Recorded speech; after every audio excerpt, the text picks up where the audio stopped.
entrata in Svizzera. Si avvicina all'area di sosta. Sì, è confermato. Il carico è a bordo.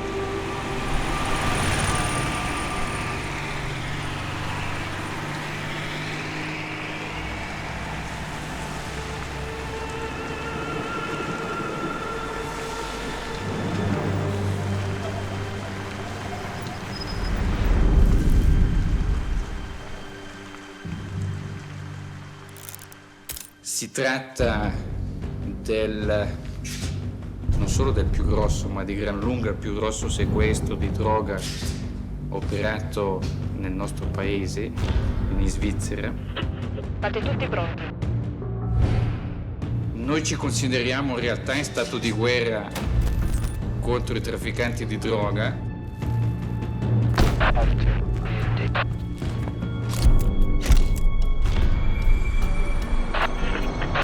Venduto a piccole dosi al consumatore ai prezzi attuali del mercato svizzero ne può risultare un valore dai 150 ai 450 milioni di franchi.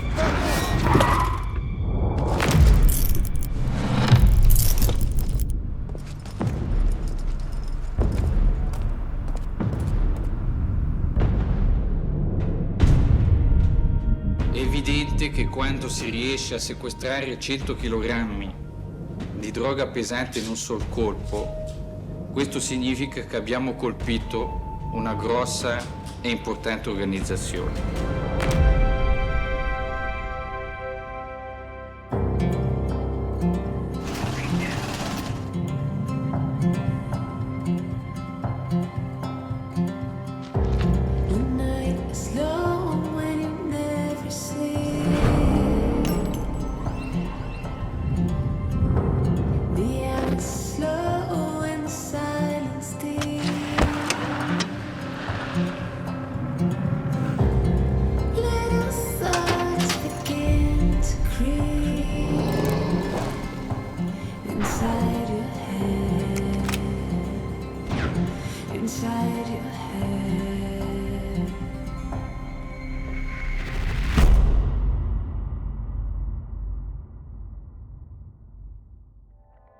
Quella che avviene a Bellinzona nel 1987 è la più grande operazione di polizia internazionale mai effettuata fino ad allora in Svizzera. E per la prima volta il Ticino entra nella mappa geografica della lotta mondiale alla droga.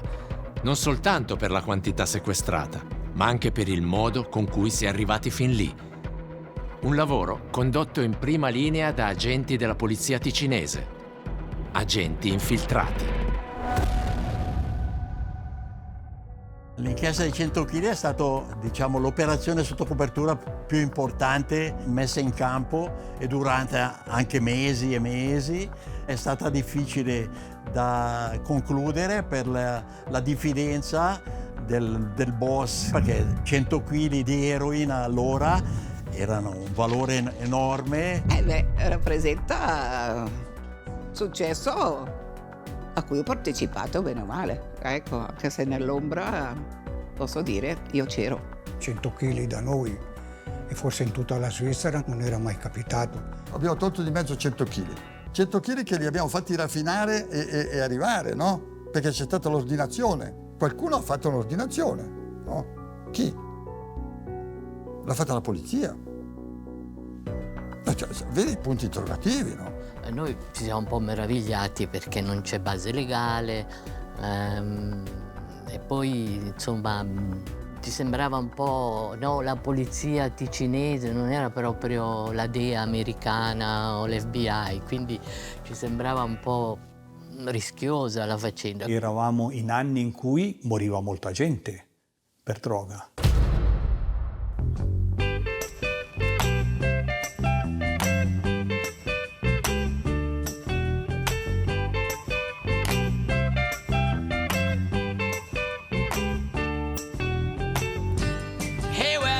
Tutto era cominciato attorno alla metà degli anni 60. Nel mondo giovanile che si ribella fanno le loro prime apparizioni. All'inizio la marijuana, l'hashish, poi anche l'LSD. finché non se ne aggiunge un'altra di droga, destinata a segnare quel periodo, l'eroina.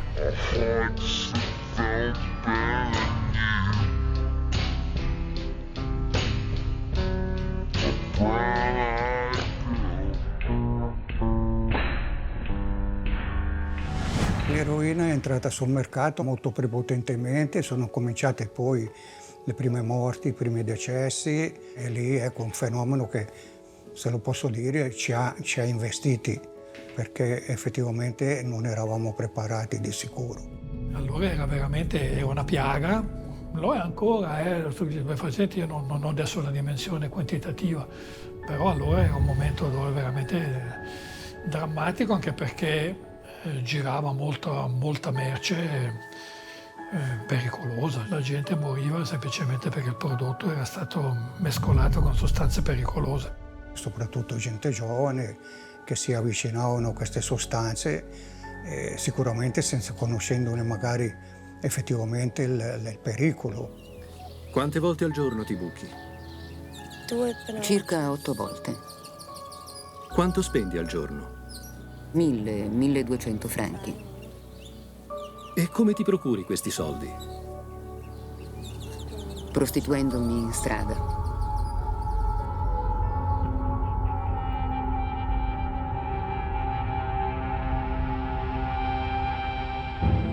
Mi buco regolarmente tutti i giorni da 10 anni. Gli ultimi dati segnano un nuovo record di 205 morti. Ho incominciato prima, avevo 80 mg, dopo 85, dopo 90, dopo 95, dopo 100. E quest'anno in Ticino abbiamo già raggiunto il triste primato con 16 morti. Si aveva l'esempio tragico del Plush Pills, dove arrivavano da mezza Europa a drogarsi tranquillamente. Quando facevo scuola gli agenti informazioni li ho portati anche sul ponte sopra il Plush Pills a vedere cosa succedeva.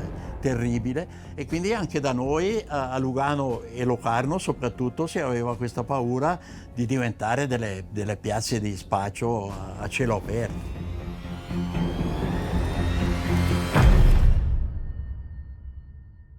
Io ho cominciato nella primavera del 1975 a occuparmi di stupefacenti. Non era evidente, anche perché il numero dei tossicodipendenti aumentava sempre. La maggior parte era eroina, a quel tempo arrivava ancora da nord, da Amsterdam per esempio.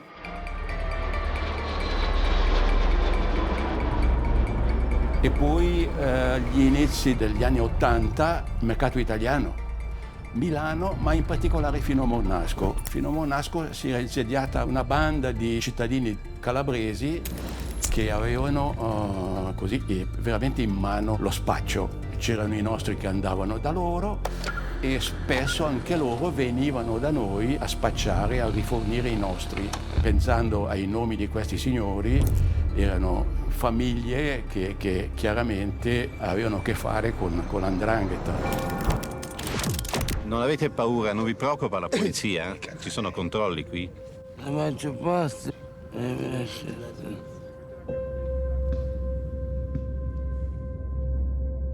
Con l'indagine si partiva da lì, con l'arresto al fermo del consumatore e da lui ci si faceva dire dove si è procurato la sostanza, eccetera. Poi dopo è una catena, insomma, l'indagine si svolge fino ad arrivare, se è possibile, ai vertici di chi la sostanza la portava qui. E fin dove arrivavano le indagini in quegli anni? Più o meno ci si limitava a qualche spacciatore indigeno e non tanto lontano. Dove tenete la droga? Come la vendete?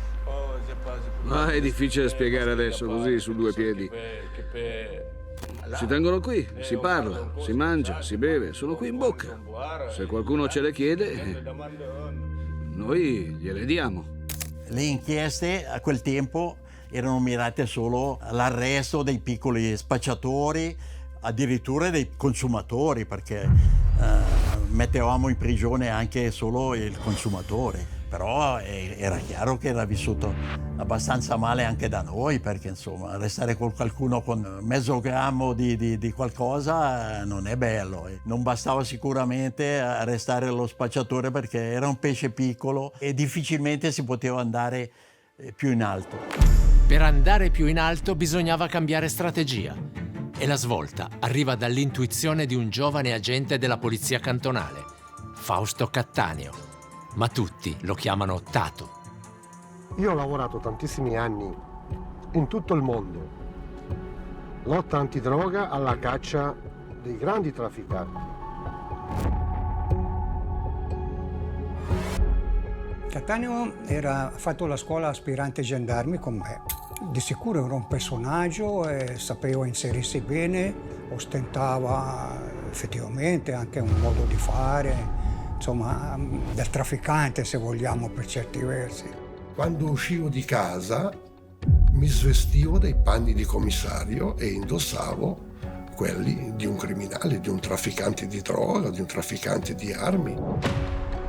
È stato il primo, forse il più bravo, sicuramente generoso, dotato delle capacità istrioniche che quel tipo di attività richiedeva. Io ho avuto la fortuna, però l'ho fatto da solo, di avere contatti, o buoni cattivi che siano, in tutto il mondo. E questo chiaramente mi ha enormemente facilitato a fare poi in seguito quello che dovevo fare. È stato Fausto Cattaneo a chiedermi se volevo aggregarmi a quel gruppo che lui aveva intenzione di creare. Lui aveva già stabilito grandi contatti con la Francia, con l'Italia, con la Germania, e quindi per lui era diventato un obiettivo quello di infiltrare le organizzazioni criminali. Mi sembrava una cosa anche dal profilo svizzero di contrastare queste organizzazioni criminali, una cosa da fare, quindi ho accettato senza alcuna remore, anche se magari in famiglia, parlandone, soprattutto mia moglie aveva intuito che potevano esserci dei problemi. Io ho lavorato assieme a Cattaneo diverse volte, una persona coraggiosa, perché ci vuole anche coraggio, cosa che io, avendo famiglia e 2 figli, dico la verità, non avevo. È un gioco di sdoppiamento della personalità. E lo sdoppiamento è un gioco che si può dire schizofrenico. Dimenticare le proprie identità, le proprie radici, dimenticare tutti e tutto e riuscire di ragionare come un criminale.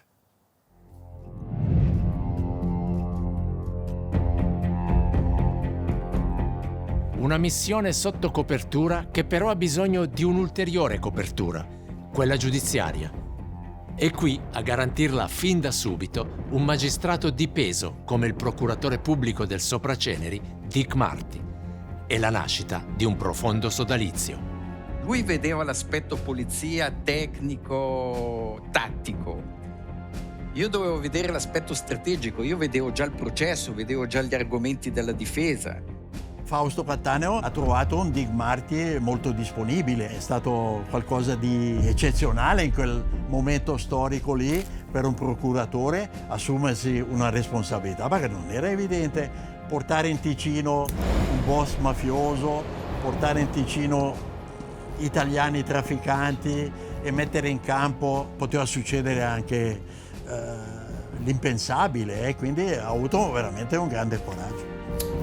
Quel coraggio che impone di condurre un gioco senza compromessi, perché per recitare la parte del boss bisogna vivere da boss, tra lusso ed eccessi. Vivere con loro, con questo tenore di vita, questi alberghi 5 stelle, io non li avevo mai visti, quindi dopo mesi la tua sensazione può essere quella: ecco, guarda che bella vita che fanno, e quindi magari ti lasci condizionare anche da questo. Queste operazioni costavano, erano soldi...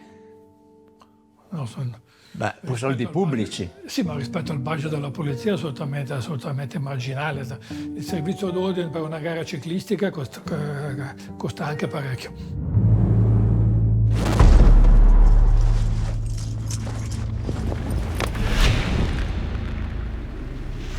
problema è sapere con quale grado, con quale investimento di risorse e di attività il fenomeno fosse da combattere. Ci poteva limitare al minimo, per cui se mi cade addosso il trasporto, mi cade addosso il denaro sporco, apro un'indagine fino a essere un po' più proattivi e quindi andare a vedere se si può scoprire qualcosa di più. Cioè la criminalità organizzata richiede a un certo momento che la polizia agisca senza farsi riconoscere come tale, con due metodi fondamentali: uno è l'informatore e l'altra è quella di costruire tu artificialmente un informatore tramite un agente di polizia. Ma per condurre le inchieste mascherate serve anche altro: aprirsi alla collaborazione internazionale tra polizie. Una collaborazione che nel 1985 in Ticino aveva già portato i suoi frutti, con il processo Pizza Connection. Misure eccezionali di sicurezza per il processo di Lugano che riguarda la fetta ticinese dell'affare Pizza Connection. Per la prima volta in un processo nel nostro paese, il mondo della finanza viene accusato di responsabilità nel mondo della droga. Vengono date però nuove indicazioni, nuove rivelazioni sulle implicazioni della piazza finanziaria ticinese nell'ambito del riciclaggio del denaro sporco proveniente dagli Stati Uniti. Implicazioni che 2 anni dopo trovano ulteriori conferme. E questa volta in Svizzera non arriva soltanto il denaro sporco del narcotraffico, ma anche la droga. L'inchiesta dei 100 kg nasce perché all'epoca io mi occupavo di un certo signor Corti Adriano. Era detenuto alla Stampa, aveva una nomea che era un po' quella del cassiere della mafia, perché i primi trasferimenti di soldi dall'indagine della Pizza Connection li ha fatti lui, facendo arrivare soldi tramite la sua organizzazione in una banca qui da noi. E un giorno mi dice di essere stato avvicinato in carcere da un personaggio, un cittadino italiano, il quale gli aveva offerto una fornitura di 100 kg di morfina in Svizzera. Ho passato l'indagine direttamente al comando che se l'è poi assunta Fausto Cattaneo, che ha proseguito, è andato in avanti con l'indagine. C'era un magistrato Digmati che seguiva il caso in prima persona, c'erano nostri agenti che in modi diversi hanno coadiuvato l'agente americano che ha avuto il ruolo principale. L'asse portante è stato Cattaneo. Ed è lui che per convincere il boss turco a concludere l'affare lo fa arrivare in Ticino, con un'organizzazione degna di un film hollywoodiano. Quando è arrivato a Cimirza, con il suo confidente appunto italiano, è stato portato in un albergo di San Bernardino per far vedere una zona di montagna che probabilmente non avevano ancora visto così bene. Noi li abbiamo incontrati qui e abbiamo messo a fuoco gli ultimi dettagli. Qui ci troviamo a Roveredo Grigioni e proprio in questa casa qui dietro abbiamo montato un laboratorio per la raffinazione della morfina base in eroina. È veramente qualcosa di eccezionale, portato a Cimirza, ai Giulietti, a Roveredo, bendati, sulla macchina bendati. Hanno fatto fare loro un giro addirittura in Valle Calanca per confondere un po', come fanno i trafficanti, quindi per depistarti.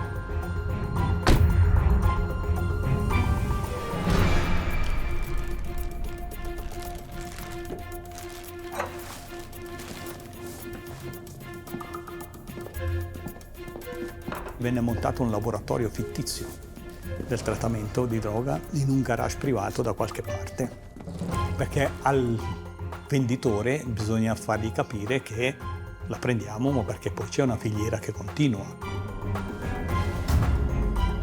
I venditori dicono: ma voi poi come fate? Ah, ma avete un laboratorio, posso vederlo? È chiaro che al momento devi anche essere capace di improvvisare.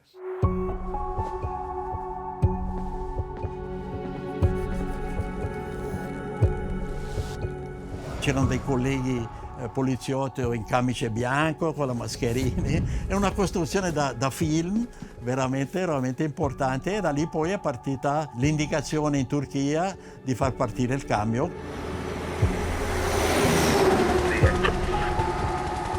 si avvicina all'area di sosta. E poi naturalmente la fase finale, quando abbiamo saputo che la droga stava arrivando, bisognava far vedere i soldi, c'è stato anche un momento particolarmente, come dire, curioso, per cui dovevamo far vedere milioni di cash da far vedere in una banca.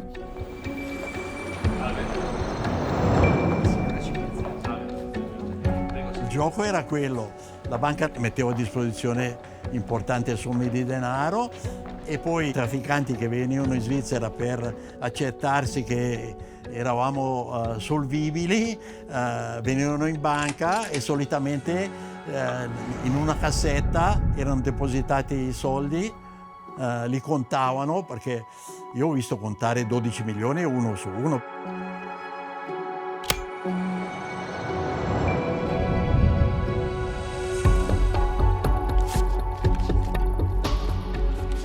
Visto che c'erano 2 chiavi del deposito, andavo io con una chiave sicuro che avrebbe potuto poi, quando la merce arrivava in Svizzera, andare lì tranquillamente, prendere i soldi, depositarli. Questo era il gioco. Io sono andato da Claudio Generali, che era allora consigliere di Stato, capo del Dipartimento delle Finanze, gli ho detto: ho bisogno di milioni cash da far vedere per qualche ora. Poi li restituiamo subito. E lui mi ha detto: ma avete un dispositivo sicuro? Ho detto: sì, va bene, ha fatto fiducia e abbiamo avuto i milioni.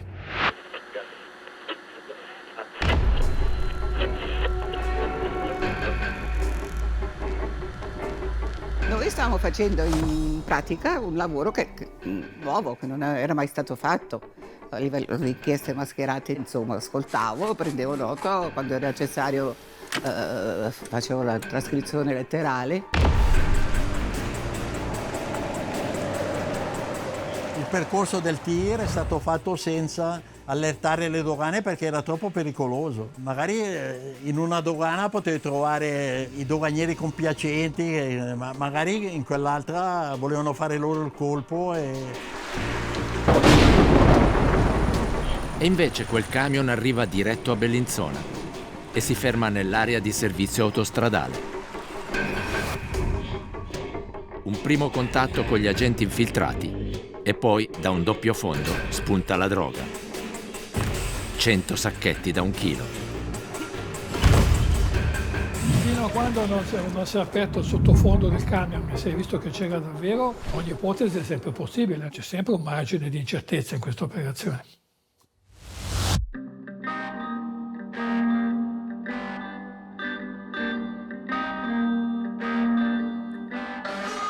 Surrounded by losers, misfits and boozers, hanging by your fingernails. You made one mistake, you got burned at the stake. You're finished, you're foolish, you fail. There's always a hope on this slippery slope. Somewhere it goes. Così, dopo l'arresto degli autisti, all'Hotel Excelsior di Lugano, l'irruzione.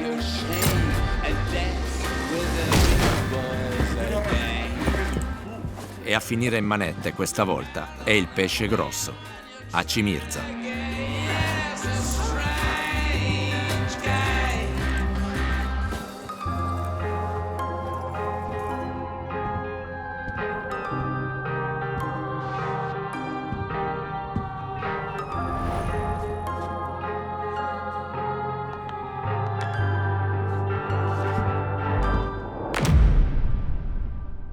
«17 anni per Haci Mirza, figura principale e iniziatore del traffico.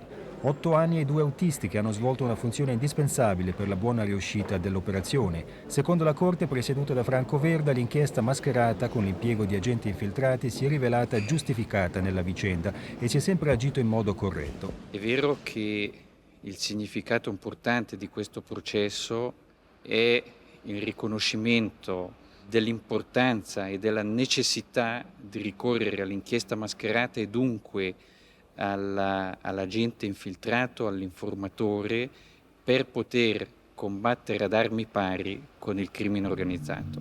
Il successo finale però non cancella le critiche, non tanto sull'esito dell'operazione, quanto sul ruolo provocatore degli agenti infiltrati. Mettiamoci nel contesto generale. Hanno prodotto 100 kg in più per farli passare di qua. Guarda, veramente. Cioè, che la polizia turca ricevesse l'informazione, no? Andate a tal posto, perfetto, magnifico, no? Ma qui era il contrario, è stata importata. Perché li fa arrivare in Ticino? Questa storia dimostra la totale inadeguatezza di questo sistema per il Canton Ticino. 8 anni che sono stato comandante, l'unica conferenza stampa dove sono andato io personalmente era un clamore tale, poi veramente già con le polemiche, un po' magari suscitate dall'invidia, ma l'hanno fatta arrivare questa droga, eccetera, ma ha fatto lavorare gli americani. Ecco, non è stato sicuramente qualcosa che mi ha dato soddisfazione. Ma gli strascichi più importanti sono altri. Perché l'eredità dell'inchiesta mascherata dei 100 kg produce un altro scandalo, la Lebanon Connection, scandalo destinato ad arrivare molto in alto. La Lebanon Connection è una costola, diciamo, dei 100 kg, perché durante le perquisizioni di chi è stato arrestato venne trovato il numero di telefono di questi due fratelli Magarian, che operavano a Zurigo. I fratelli Magarian facevano un'attività che era quello di incassare soldi contanti, metterli su dei conti bancari cifrati. C'erano 5 grosse agenzie, tra cui quella dei fratelli Magarian, che era la più piccola, che faceva questo mestiere regolare secondo le leggi svizzere dell'epoca. In realtà però sul nome dei fratelli Magarian si erano già addensati i sospetti della polizia americana. Nel novembre del 1986 una valigia con $3 milioni destinata ai due fratelli cambisti a Zurigo è intercettata all'aeroporto di Los Angeles. I soldi, secondo gli americani dell'antinarcotici, provenivano dal commercio di cocaina del cartello di Medellin. È partita come un'inchiesta grossa dall'inizio, gestita da dietro dagli americani. A un certo punto ci sono stati anche interventi nel Senato degli Stati Uniti, dicevano che la Svizzera era il centro mondiale del riciclaggio dei soldi della droga. Evidentemente questo era un attacco alla piazza finanziaria svizzera, la quale faceva troppo gola perché gestiva 2/3 dei patrimoni in gestione mondiale. Ed è sempre in questo scenario internazionale che prende forma in Ticino una nuova inchiesta sotto copertura, coordinata ancora una volta da Dick Marty e Fausto Cattaneo. L'obiettivo? Spacciarsi per investitori e fare aprire ai fratelli Magarian una sede nella Svizzera italiana. Si trattava di portare i Magarian in Ticino per dare la competenza a Dick Marty. E dopo un lungo lavoro da parte degli infiltrati, questi Magarian vengono convinti di aprire una piccola società anonima in Ticino, e quindi finalmente Dick Marty può agire e manda i poliziotti a Zurigo per arrestarli.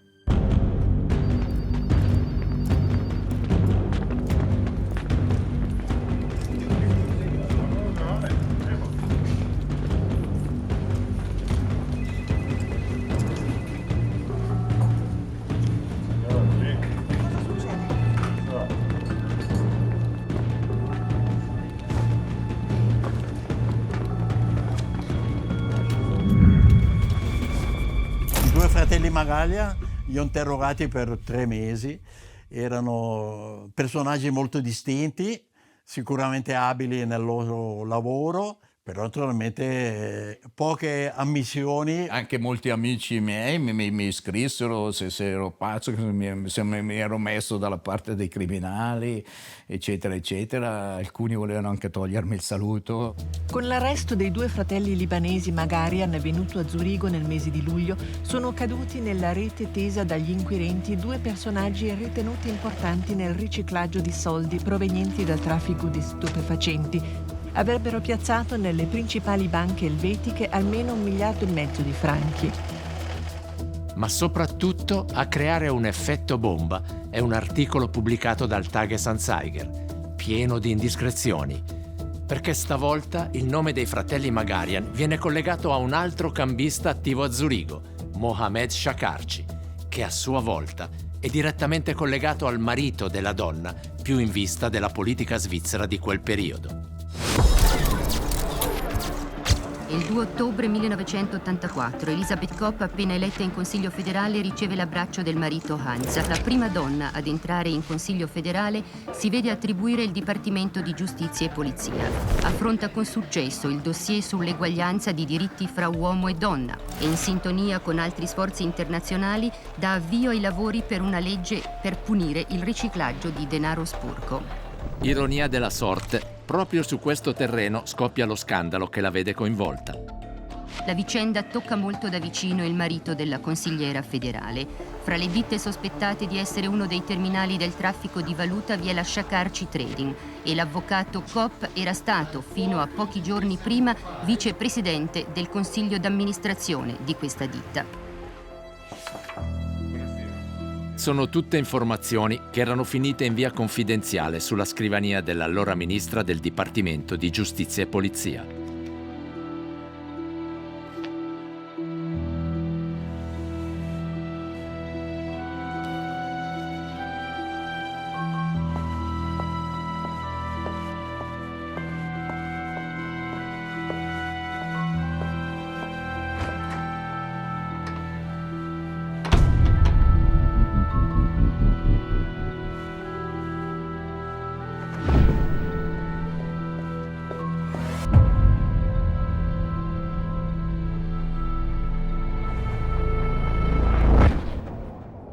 Noi con il collega della Polizia Federale allora abbiamo allestito un rapporto molto dettagliato che il collega Bernese ha sottoposto a una giurista. La giurista non ha trovato di meglio di far vedere alla segretaria della COP il rapporto e la segretaria è andata subito dalla consigliera federale, immediatamente ha preso il telefono, ha telefonato al marito che il giorno dopo ha dato le dimissioni. Und ich habe in einem ganz kurzen Telefon meinen Mann über diese Gerüchte informiert. Aber mein Mann hat zu diesem Zeitpunkt bereits selber den Entschluss gefasst, aus dem Verwaltungsrat zurückzutreten. A questo punto si può dire che la situazione della signora Kopp diventa sempre più difficile. Da oggi è chiaro che la differenza fra affari pubblici e privati spesso non è facile da fare. Nonostante le polemiche in corso, Elisabeth Kopp è eletta con buon risultato alla vicepresidenza della Confederazione, ma il castello di reticenze e semiverità sta oramai per crollare. La mia reazione è stata qui salta tutto, perché se è effettivamente così qualcosa di marcio ci deve essere. E difatti? Alla prima donna eletta in Consiglio federale non resta che rassegnare le dimissioni. Elisabeth Kopp, senza parole ed accompagnata da un applauso, lascia la sala del Consiglio degli Stati. È la sua ultima apparizione nella funzione di consigliere federale davanti ad una delle due Camere. Se un nostro agente di polizia comunica alla fidanzata che stasera c'è un controllo radar sulla strada, evidentemente non si può lasciar cadere. Un'ingenuità terribile per una consigliere federale. Elisabeth Kopp se n'è andata a causa dell'inchiesta condotta da Dick Marty, questo è sicuro. E così la coda delle inchieste mascherate partite dal Ticino porta addirittura alla caduta della vicepresidente della Confederazione. E tutto questo avviene proprio nel momento in cui nei consumi della droga si apre un nuovo fronte. Protagonista la cocaina. Il contesto? La Lugano Bene. Io ho operato prima in banca ho cambiato 1, 2, 3, 5 banche nello spazio di 5 anni. E poi c'è stata un'offerta da parte di un gruppo statunitense di brokeraggio e lì c'era un'opportunità non da poco perché era un mercato vergine Lugano. Zurigo c'era già, Ginevra parziale, Lugano non esisteva prima dell'afflusso dei capitali italiani. È arrivato, chiamiamolo così, tra virgolette, il benessere inatteso. Voglio vedere uno che magari è abituato a guadagnarsi, non so, al suo tempo in banca prendere 1.200, 1.600, 1.800 franchi, ne prendi 30.000, evidentemente o sei super equilibrato o un pochettino squilibrato diventi. Poi si spendeva anche stupidamente, chi se la spendeva anche donnine compiacenti al casino con la droga. Ecco, la droga a un certo punto entra anche nella sua vita. E nella mia e di tanti altri compagnoni di serate notturne.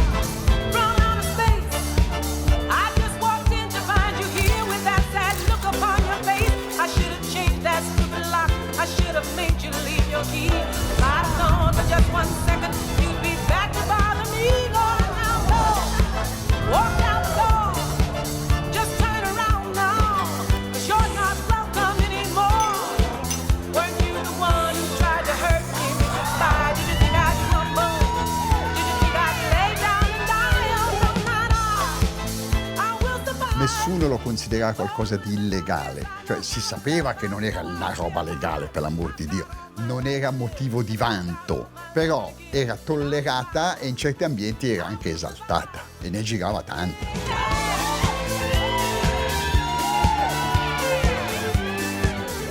Ma senza quell'arrière-pensée di negatività, di cose sporche, di criminalità.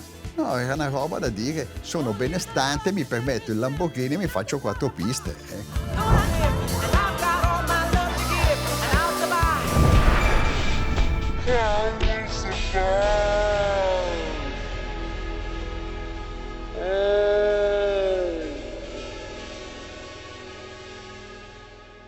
Certamente la percezione dell'illegalità del consumo era molto limitata, del consumo o anche del fatto di cederla, regalarla, offrirla.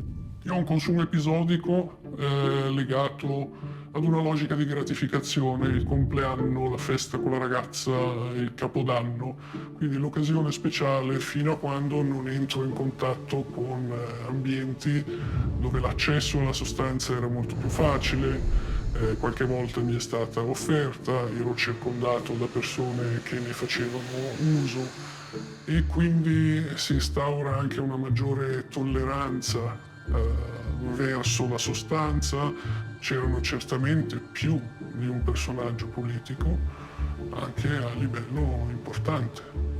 Era abbastanza difficile entrare con delle inchieste in quello che era il mercato della cocaina, perché era un mercato, diciamo, composto da persone generalmente incensurate, da persone non note. Quindi i normali strumenti usati dalla polizia, che è abituata a fare inchieste soprattutto riguardanti l'eroina in quell'epoca, rendeva difficile l'accesso al mercato della cocaina. Si sapeva che c'era sul mercato, si sapeva che veniva consumata, ma non si avevano grandi notizie.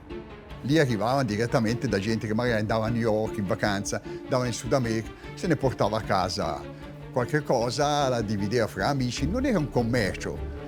Ce n'hai un po' e la prossima volta te la do io, nessuno ci ha mai lucrato sopra, era un po' la droga del weekend, no? Questa è nata un po' così.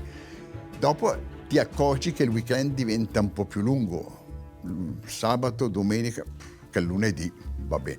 E dopo c'è chi l'ha fatto il martedì, il mercoledì, il giovedì e il venerdì, dopo diventa un vizio serio e diventa complicato, sia fisicamente e sia finanziariamente, perché c'è un limite alla decenza. Sono arrivato a 2,5 grammi, quasi 3 al giorno, nei momenti peggiori. Sono arrivato a tagliarla a me stesso, la sostanza. 2-3 grammi al giorno sono quasi un etto al mese. Sono quasi un etto al mese, sì. Per cui ci volevano dei bei soldi. Avrò speso in quegli anni almeno 200.000 franchi. Si può dire quanto spendeva uno come lei, per esempio, per la cocaina? Dai 4 ai 10.000 al mese. Te pensi che tutto ciò sia eterno, invece il giocattolo può rompersi da un giorno all'altro. Quel giorno in entrata in Svizzera a Chiassostrada venne fermato un cittadino del Mendrisiotto con alcune decine di grammi di cocaina. Questa persona fece dei nomi, tra cui appunto quello di Pier Rusconi. Sono venuti a prenderci, ci hanno fatto un interrogatorio di 1 ora e mezza e poi ci hanno tenuto lì 3 giorni in carcere. Ecco, io mi sono reso conto lì che c'era la pranzo di Pasqua di famiglia, c'erano i miei figli, c'era tutto il parentado, dov'è Pier? Ecco, lì è stato un po' imbarazzante, soprattutto penso per la famiglia, per tutto. Loro erano ancora piccoli e non ne sapevano di granché, però ecco, si è dovuto metterci una pezza lì. E da lì il fermo e il magistrato dispose l'arresto anche per poter completare l'inchiesta. Ho realizzato che mi stavo giocando la vita familiare ed economica. Solo un cretino avrebbe continuato, francamente, no? A quel punto lì tiri 2 somme, siamo 100-1 il rapporto della stupidità. Ma una volta la schivi, ma la seconda non la schivi più. Se vuoi continuare a avere un lavoro che ti dà soddisfazione, benessere e tutto, forse è meglio che tiri giù la serraglia e da un taglio. E così ho fatto. Per altri, invece, le conseguenze sono ben più pesanti. Un mattino nel giugno del 96 si presentano gli agenti della Polizia Cantonale nel mio ufficio e inizia una giornata in cui viene perquisito il mio ufficio e la mia abitazione e alle 8 vengo portato alle carceri pretoriali di Lugano. Una vicenda che segna la mia esistenza per diversi aspetti, perché ero ridotto come mai nella vita pensavo che sarei potuto ridurmi. Non posso immaginare me senza questa vicenda, perché il costo sociale, l'impatto che ha avuto sulla mia esistenza è stato indescrivibile. La casualità della vita, io sono stato dopo anni e anni nominato presidente dell'UDC Ticino e incontro il signor Bazzocco che è sostenitore a un'assemblea, mi dice: ma lei, noi ci siamo già visti, ma dove ci siamo già visti? Che lei adesso è il presidente, io sono il presidente sezionale, dove ci siamo visti? Dico, lei mi ha arrestato 22 anni fa. La Madonna, no? Ecco, c'è rimasto più male lui che non io. Dico, però vedi, il tempo aggiusta le cose. Questo è stato un grande piacere per me, perché voleva dire anche che il nostro lavoro di repressione poteva anche essere pagante in tanti casi.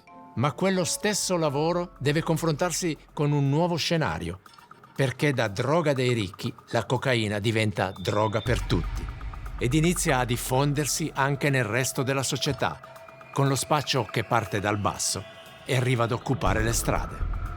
La situazione è veramente grave, si vedono scambi di buste. Mi accorgo della presenza di queste persone alla sera. È pieno di spacciatori qua, se li vedi lì, li vedi anche lì adesso, guarda. Sono già lì fermi. E mia figlia ha 12 anni, è già successo che al Parco Ciani ha dovuto scappare via perché ha visto dei ragazzi che volevano appunto proporle delle cose. Eccole le cosiddette bolas, palline di cocaina del peso di circa mezzo grammo l'una. Il loro prezzo può variare dai 30 ai 100 franchi a dipendenza della grandezza. Il Parco Ciani, le rive del Cassarate e diverse vie del centro cittadino si stanno trasformando in una vera e propria scena aperta. Ecco, questo qui sicuramente adesso avrà in bocca le sue palline, ormai è da loro costume tenerle in bocca e poi è il momento del controllo e le deglutiscono. C'erano appunto queste organizzazioni che rifornivano la piazza e se ne approfittavano di tutta questa gente che avevamo all'epoca, quindi richiedenti l'asilo oppure persone per cui non si era entrata in materia, dovevano lasciare il territorio, però era impossibile procedere alla loro espulsione. Quel fenomeno evidentemente era legato alla maggior diffusione delle sostanze e alla vendita di quantitativi minori. Chiaro che se io ho persone che possono spendere 50-80 franchi per comprare una o due bolas, ho bisogno di una rete più capillare di spaccio e quindi ho bisogno di coinvolgere più persone. È il mercato che è cambiato. E il mercato può impossessarsi di una parte della città, creando veri e propri quartieri off limits. Ti guardano, ti seguono, quando li incroci ti girano la testa, vuoi qualcosa? E se avessi la possibilità me ne andrei altrove. E purtroppo sta degenerando sempre di più. Le rassicurazioni delle autorità che dicono non è vero, lo spaccio è diminuito, allora dico venite a vedere. Qui c'erano i giardinetti di Besso, un luogo veramente che stava a cuore a tutta la popolazione e lì sotto c'era il sottopasso con i gabinetti. Qui era diventato il centro del Canton Ticino dello spaccio. Da Locarno, da Bellinzona, da Chiasso venivano qui a spacciare e a comprare cannabis, coca, eroina, c'era di tutto. Dei giardinetti di Besso, che purtroppo adesso non ci sono più, fino alla Migros avevamo contato 32 spacciatori. 32 contati. Era diventato un problema, insomma la nascondevano un po' dappertutto e quindi ecco lì poi la cocaina, se vogliamo, ha dilagato per certi versi. Noi siamo qui a passeggiare, guardiamo cosa succede, non avviciniamo gli spacciatori perché noi non siamo la polizia. Qui c'è lo spaccio proprio al chiaro di luna, proprio lo fanno spudoratamente, ci fanno vedere come sono le bolas e se volete comprare potete comprare, il prezzo è tra 50 e 70 franchi alla bolas. Questo è il nostro bel quartiere. Cercavamo di recuperare il territorio facendo qualche cosa, essere presenti e questo era sufficiente per toglierli dalla strada. 7.846 firme raccolte in meno di un mese sono state trasmesse alla Cancelleria Comunale di Lugano e a quella cantonale a Bellinzona. Firme che continuano ad arrivare, così come continueranno le passeggiate per le vie del quartiere per riappropriarsi del territorio. Besso Pulita è nata facendo una manifestazione. C'erano, se mi ricordo bene, quasi 3.000 persone che hanno bloccato tutta la strada. E questo forse ha fatto capire che facevamo sul serio. L'emergenza di un quartiere non è mai una questione solamente locale, perché anche lo spaccio da strada è sempre l'ultimo anello di un commercio internazionale cresciuto negli anni. Nel 1989 il mercato nordamericano della cocaina è saturo, i prezzi crollano. In Colombia inizia la guerra ai narcos. I trafficanti prendono allora di mira l'Europa. Il volume dei sequestri messi a segno dalle polizie dei vari paesi registra un'impennata. La Svizzera non fa eccezione. Così comincia la storia Escobar. All'operazione partecipa la polizia ticinese. C'era questo Severo Escobar IV. Naturalmente venne subito detto che era il primo cugino del Pablo Escobar. Si credeva fosse un parente del famoso Escobar e quindi veniva in Ticino. Insomma, una cosa proprio da film. Escobar è come chiamarsi Bernasconi a Lugano, cioè, quindi c'è naturalmente che fosse l'Escobar giusto, non l'ha mai accettato nessuno. Il nome di Escobar naturalmente in noi ha suscitato grandissima attenzione perché tutti lo conoscevano come il maggior boss della Colombia nella vendita di cocaina e quindi era logico fissare l'obiettivo così in alto. Tato ne parlava come entusiasta di questa possibilità di infiltrarsi in un'organizzazione che partiva da lì. Escobar viene portato in Ticino tramite un criminale colombiano venduto. Fausto Cattaneo sa appunto che dovrebbe arrivare in Europa Escobar, un individuo che diceva di avere la possibilità di trafficare quintali e tonnellate di cocaina. E per mostrarsi credibili come acquirenti si offrono viaggi e appartamenti a Lugano, ma soprattutto soldi. Chi convinse il Consiglio di Stato di farsi prestare 10 milioni in contanti, li misero in una cassetta di sicurezza e li fecero contare uno dopo l'altro e scovare gli altri. Noi abbiamo fatto il nostro lavoro, adesso tu porta la droga. Dagli Stati Uniti giungono però incoraggiamenti alle indagini della polizia ticinese. Un rapporto della DEA, l'agenzia antidroga americana, definisce Junior Escobar uno dei maggiori spacciatori di cocaina. Nessuno ha fatto quello che Dick Marty e Mauro Dell'Ambrogio hanno fatto, investire le risorse di un piccolo cantone per affrontare un problema che è del mondo intero. Così, dopo un mese di messa in scena, in Ticino arrivano i primi 3 chili di cocaina. Pochi, ma tanto basta, perché grazie a un infiltrato scattano subito gli arresti.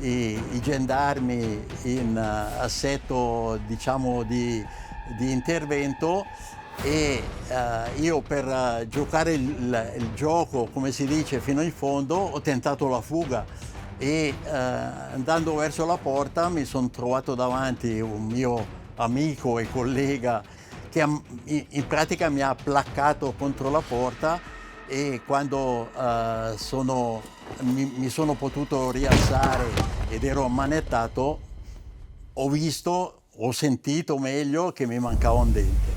Il colpo dato per l'intervento di forza l'ha colpito al volto ed ha perso un dente. Gli abbiamo pagato le spese del dentista. Ma proprio dopo l'arresto, a suscitare scalpore, è l'intervista che dal carcere della Stampa di Lugano lo stesso Escobar rilascia in esclusiva all'allora TSI.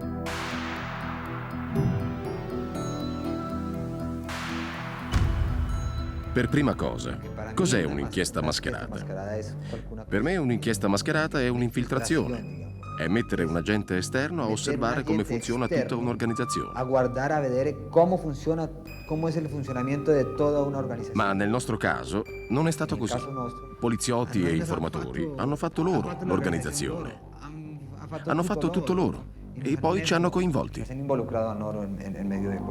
ruolo del narcotrafficante, il fatto di farsi passare per boss mafiosi, i poliziotti ticinesi l'hanno recitato benissimo. La messiscena era perfetta, la quantità dei soldi e tutto il resto. Noi ci dicevamo, nessuna polizia al mondo ha tanti soldi. Dà tanti soldi. Il Palazzo di Giustizia di Lugano ospita da stamane l'ultimo dei grandi processi ticinesi per droga. L'imputato principale è Severo Garzón Escobar, che non è comunque parente, come si credeva, di Pablo Escobar, il capo del famigerato cartello di Medellín, la più importante organizzazione colombiana di narcotrafficanti. Fra i due un legame comunque c'è, sostiene l'accusa, la cocaina. Gli agenti o l'agente infiltrato, non so neanche quanti erano gli agenti infiltrati, praticamente spingevano e finanziavano un'operazione di droga che non esisteva, l'hanno messa in piedi loro. Era stata un'istigazione a reato. Insomma, era una pasticciata incredibile. La nostra linea di difesa è soprattutto quello di dire che questi personaggi non sarebbero mai venuti in Svizzera. Io rimprovero di avere importato dei criminali che non sarebbero mai venuti in Svizzera a fare i loro crimini. Secondo, sono stati provocati dall'A alla Z. Se chiudiamo il cerchio e analizziamo tutto, potremmo dire che sono, o meglio, sarei diventato un narcotrafficante fatto da altri. In che senso? Nel senso che mi hanno fabbricato loro come narcotrafficante. Non prenderei per oro colato il risultato della verità processuale quando è a favore dell'imputato. Se fosse davvero stato così, avrebbero dovuto aprire un procedimento penale contro gli agenti che hanno commesso il reato. E non mi risulta che sia mai stato fatto. 2 anni a Severo Garzón Escobar, a Fernando Llanos, a Juan Carlos Betancourt. Con questa sentenza si è concluso poco dopo le 21:30 qui a Palazzo di Giustizia il processo Escobar. Si è trattato di provocazione, ha sostenuto la difesa, chiedendo che i loro assistiti fossero assolti o comunque condannati a pene non superiori ai 2 anni di prigione che già hanno scontato. Escobar e compagni hanno introdotto in Ticino 6 kg di cocaina e hanno cercato di organizzare un traffico di 200 kg di droga, ha ribattuto la procuratrice pubblica Carla Del Ponte. Dunque vanno condannati. Alla fine hanno ricevuto una pena che coprisse i 4 kg e la detenzione preventiva, e poi sono stati rimpatriati.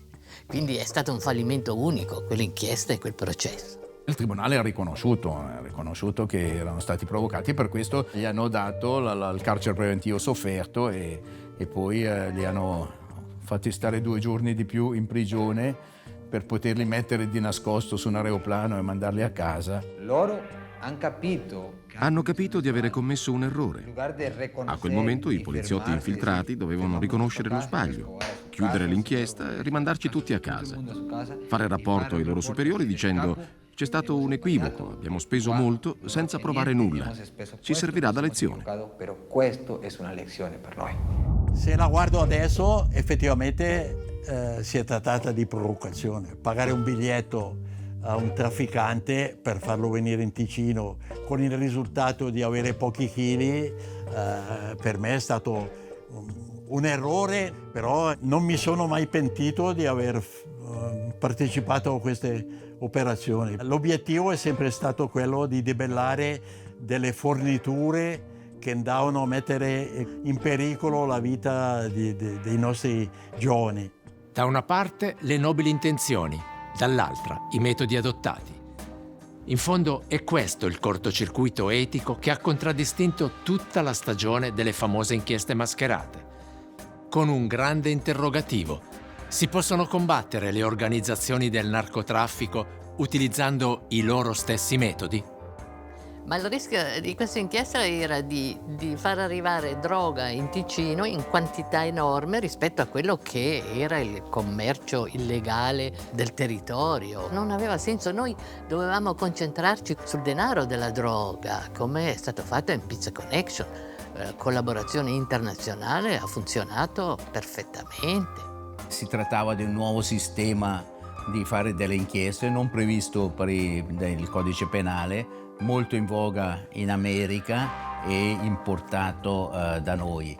E per farlo sdoganare, per farlo accettare contro il rigore dei giudici dell'epoca, bisognava farne una grossa propaganda politica, bisognava dire che erano lo strumento fondamentale affinché il bene vincesse contro il male. E con questo paradigma si sono sdoganate tutte queste inchieste mascherate e spesso questi processi sono poi anche finiti in niente, proprio perché la parte di provocazione sulla parte di infiltrazione era troppo grande. Sono due diversi modi di vedere l'indagine mascherata. Dal punto di vista della giustizia c'è sempre un grosso problema, perché nella misura in cui l'agente sotto copertura ha istigato la commissione del reato, si pone un problema di dire: non posso condannare qualcuno che è stato istigato dallo Stato a compierlo, no? Il punto di vista della polizia è diverso, cioè noi non facciamo l'indagine per condannare qualcuno, noi facciamo l'indagine per togliere un pericolo. Quindi il punto di vista della polizia di prevenire il reato e di togliere i pericoli rispetto al punto di vista della giustizia, che è quello di avere dei procedimenti puliti dove le prove o le intenzioni non sono state in qualche modo causate dallo Stato, spesso collidono.